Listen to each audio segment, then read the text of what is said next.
2 കോടിയിലേറെ സന്ദർശകരെ പ്രതീക്ഷിക്കുന്ന റിയാദ് സീസൺ 9 ഇന്നിപ്പോൾ പ്രൗഢോജ്വല തുടക്കമായിരിക്കുകയാണ്. വിവിധ കലാപ്രകടനങ്ങളും അതുപോലെ തന്നെ വർണ്ണ കാഴ്ചകളാലും സമ്പന്നമായിരുന്നു ഉദ്ഘാടനം. ഇന്ന് സൗജന്യ പ്രവേശനമായിരുന്നതിനാൽ 10,000-ങ്ങളാണ് ഈ കാഴ്ചക്കാരായി എത്തിയത്.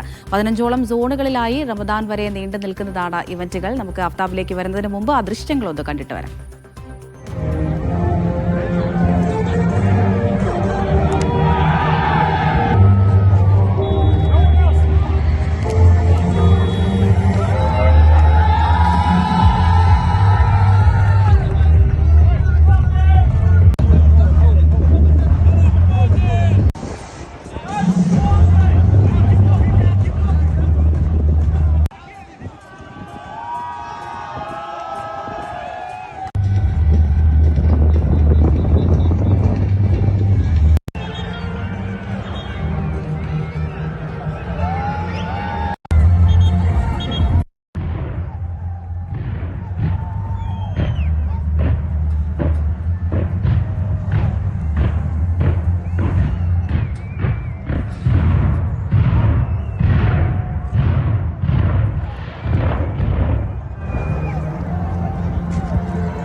അഫ്താബ് റഹ്മാൻ വിവരങ്ങൾ നൽകും. അഫ്താബ്, ഇവിടെയുള്ള എനിക്ക് ഈ റിയാദ് സീസൺ എന്ന് പറയുന്നത് കേട്ടുകേൾവി മാത്രമാണ്. എന്താണ് അഫ്താബ് റിയാദ് സീസൺ?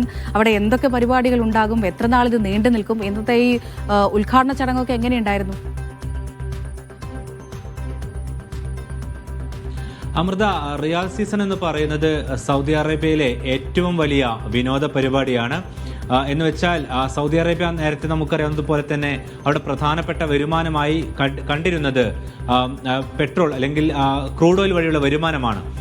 ഇതിൽ നിന്ന് മാറിക്കൊണ്ട് എണ്ണ ഇതര വരുമാനം വർദ്ധിപ്പിക്കുക എന്ന ലക്ഷ്യത്തോടു കൂടിയാണ് വിവിധ വിനോദ പരിപാടികൾക്ക് തുടക്കം കുറിച്ചത്. അതിൽ ഏറ്റവും ഹൈലൈറ്റ് ആയി നിൽക്കുന്ന പ്രോഗ്രാമാണ് റിയാദ് സീസൺ. അത് ഓരോ വർഷവും ഈ രീതിയിൽ തന്നെ ഒക്ടോബർ മാസത്തിലാണ് തുടങ്ങുക. ഇതിന് മറ്റൊരു പ്രത്യേകത കൂടിയുണ്ട്. അതായത് സൗദി അറേബ്യയിൽ വേനൽ ചൂടിന് വിട പറഞ്ഞുകൊണ്ട് പുതിയ ഒരു തണുപ്പ് കാലത്തിലേക്ക് പ്രവേശിക്കുന്നതിന്റെ നല്ലൊരു കാലത്തിലേക്ക് പ്രവേശിക്കുന്നതിന്റെ സൂചന കൂടിയാണ്.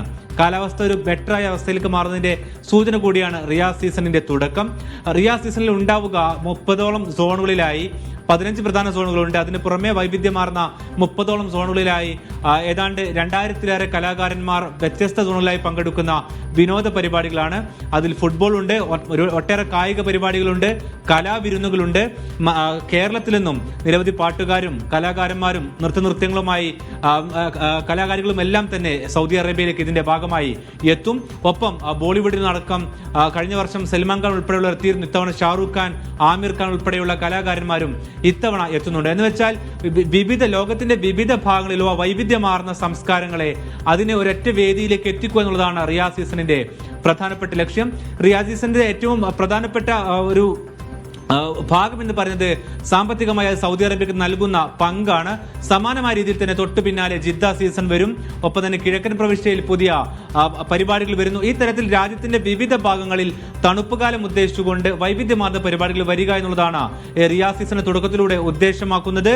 മാത്രവുമല്ല, ഇനി വരുന്ന ഓരോ ദിനങ്ങളിലും ഓരോ സോണുകളിലായി വിവിധ രാജ്യങ്ങൾ, പ്രത്യേകിച്ച് ഇന്ത്യ ഉൾപ്പെടെ 14ഓളം രാജ്യങ്ങൾക്ക് ഇത്തവണത്തെ പ്രത്യേകത പറയുന്നത് മറ്റൊന്ന് ഫലസ്തീൻ ഉൾപ്പെടെയുള്ള രാജ്യങ്ങളുടെ കലാവിരുന്നുകളും എത്തുന്നു എന്നുള്ളതാണ്. ഈ തരത്തിൽ വൈവിധ്യമാർന്ന പരിപാടികളുടെ ഒരു ഘോഷയാത്രയായിരിക്കും ഇനി റിയാദിനെ സംബന്ധിച്ച് വരാനിരിക്കുന്ന ദിനങ്ങൾ. അമൃത, ശരി.